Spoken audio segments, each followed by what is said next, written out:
What can you tell us about Russian fake news websites, Sir Richard?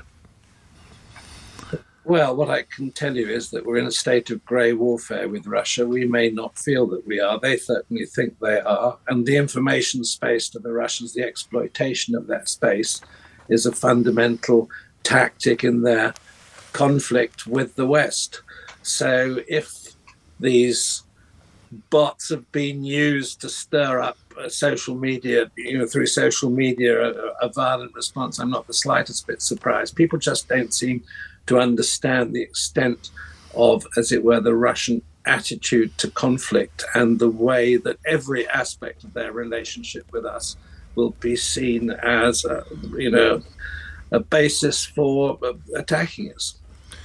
Is their attitude to conflict, their attitude towards the UK, as grave as you can recall, Sir Richard?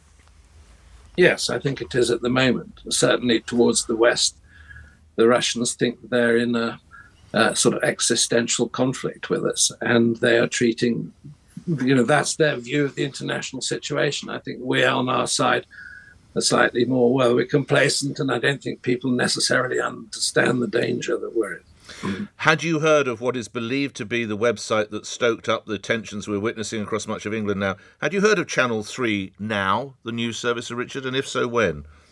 I'd look, there are a number of these organisations. I haven't specifically heard of that one, but since you told me you were going to ask me this question, I've rung up a few people, and clearly it's one of the sources of this sort of activity out of Russia, yes. And who would determine the policy of, right, I tell you what, let's make up the fact that the actions in Southport have been done by a 17-year-old asylum seeker from Syria? Well, I think the people running these have a pretty open, I'm talking now in Russia. Yes. They have an open instruction to exploit opportunities as they identify them. They're not going to to get political clearance from Putin to do this. It's just part of the nature of the way that they're set up and what they're told to do, and they have their instructions, they carry them out, and they're not going to act particularly with restraint. So what should the government do? What should social media organisations do? Where should pressure be applied?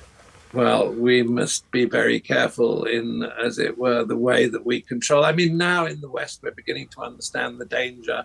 There is more control being exercised over social media and more clarity about the origins of these problems. As someone who's had their own emails, my ciphered emails attacked by the Russian state long after I retired, you can see the extent of the effort they're prepared to put into these activities. I can't say that I'm, a strategically crucial person at the moment. So the Reds aren't under your bed, but they're still trying to get into your computers, Sir Richard? I'm afraid they are, yeah. Well, what are they going to find now, sir? Well, not much. Rather flattering. Messages to your grandchildren and things like that, I would imagine. I know. It's rather flattering that they still think I'm a problem. Well, I'm sure you were a thorn in their side in your time. Coming to the end of our time together, how damaging is Elon Musk's ownership of Twitter or X? It's become a bit of the Wild West out there, hasn't it?